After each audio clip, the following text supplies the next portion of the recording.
দেওয়া হয় যাতে ওরা বসে বসে বন্ধুর সাথে খেলে, একটু বসতে শেখানো হয়, গাড়ি দেওয়া হয় যারা খেলে একটুখানি বসে, কান্নাকাটিটা বন্ধ করে আমাদের সাথে একটু কথা বলে। তারপরে আমরা পড়াতে পারবো, প্রথমে তো হয়। তারপরে পাসিংটা পিলে এগুলো দেওয়া হয় যাতে খেলে, বা স্লেট দেওয়া হয়, তোমার চক খসো হাতে হাতে গ্রিপিংটা তৈরি করা। শস্য পৃথকীকরণ দেওয়া হয় যে অনেক রকম শস্য দেওয়ার পরে বলা হয় যে দুটো বাটি থাকে আলাদা করা, আমার ছিঁড়ে আলাদা করে। এখানে ঘন্টা বাজানো, মানে বসে বসে খেলে, মালা গাঁথা, একটার পর একটা ধৈর্য নিয়ে বসে বসে যে জিনিসটা করা, মুখে দেবো না, খেয়ে নেবো না, আস্তে আস্তে ধৈর্য নিয়ে করতে হবে, পরে নিয়ে দিয়ে জিনিসটা কাউন্ট করা, কতগুলো মালা আছে কাউন্ট করে বলো তো, ওরা কাউন্ট করে বলে যে 10টা আছে মাসে, গুনে গুনে বলে।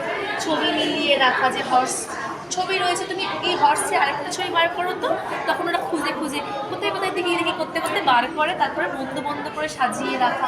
গল্প বলা, ছড়া বলা, সবজির ছবি দেখিয়ে যে এটা নাম বলিয়ে চেনানো। তারপর নির্দিষ্ট স্থানে রিং ছোড়া, মাথা ফুল সাজিয়ে রাখা, বল ছোড়া, গ্লাস ধরা। আমরা তো এখন তো গ্লাসে জল ঢেলে দিলে হয়, সেদিক যে গায়ে ফেলে দেয় তো জামাটা ভিজে যায়, গ্লাস ধরতে শেখা, মগ ধরতে শেখা, এগুলোদের শেখানো হয়। চাল রাখা, যারা মুখে না দেয়, খেলা করছে, ওদেরও ইচ্ছে হয় যে মা আমি করবো, এখানে আমরা ওদেরকে চোখের সামনে বসে করতে দিই। ওরা খুব মানে কেউ হয়তো খুব জোরে বসছে, গ্রিপিংটাও হয়, ওরা জিনিসটাও শেখে, আস্তে আস্তে কাজটা করে।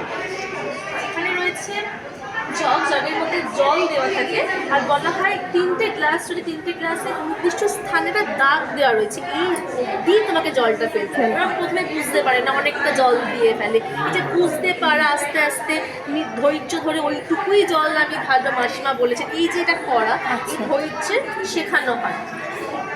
ময়দা মাখা, সবজি কাটা, রুমাল ভাজ করা, এগুলো ওদের সবই সামনে বসিয়ে করানো হয়। গল্প বলা, ছড়াগুলো তো আছে, ওদেরকে বলানো।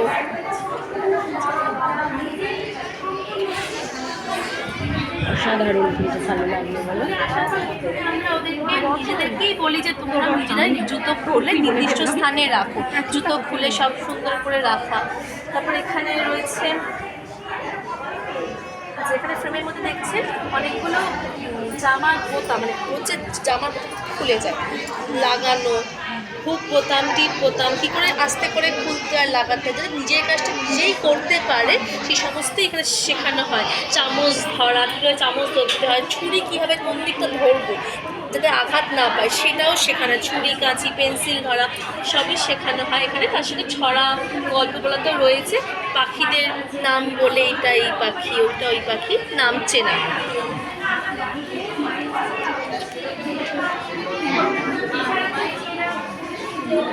হয়ে গেছে মাসিমা, এখানে অবধি হয়ে গেছে। এইটা একটু বলি, আপনারা এতক্ষণ যা শুনলেন সেটা হচ্ছে প্রতিদিনের কাজ যা বাড়িতে করে শিশুরা, সেটা এসে স্কুলে করে, তারা প্রথম স্কুলে আসে, এটা এবার লেখার পাঠে ঢুকে গেল শিশুরা। এখানে এটাকে পুরোটাই বলা হয় জ্ঞানেন্দ্রীয় বিকাশ অথবা সেন্সোরিয়াল, ঠিক আছে। এখানে শিশুরা কী শেখে, এখানে শিশুরা প্রথমে পেন্সিল অথবা চক ধরতে শেখে। দেখবেন শিশুদের আমরা বলি 3 আঙুলে তোমরা পেন্সিল ধরো, মানে এই নব সিলিন্ডারটা আমরা শেখাই। ওরা এইটা ধরতে পারা মানে ওরা চক অথবা পেন্সিল সহজেই ধরতে পারবে। এবার 4টে পার্ট আছে, প্রথমে আমরা এই ব্লকটা দিই, তারপরে ওরা আস্তে আস্তে এটা শেখে। এটা দেখুন বড় থেকে ছোটো ব্যাপার আছে, বিভিন্নভাবে এরকম বলা হয়। ওরা যখন শিখে যায় না, ওরা এরকম পটাপট এরকমভাবে উঠে এলো, তখন ওদের বলতে হয় না, শুধু ধরতে আমরা বলবো এইভাবে। এই যে 3 আঙুলে ধরলো, 3 আঙুলে ধরা মানে ওরা পেন্সিল চক সম্বন্ধে জ্ঞান। এবার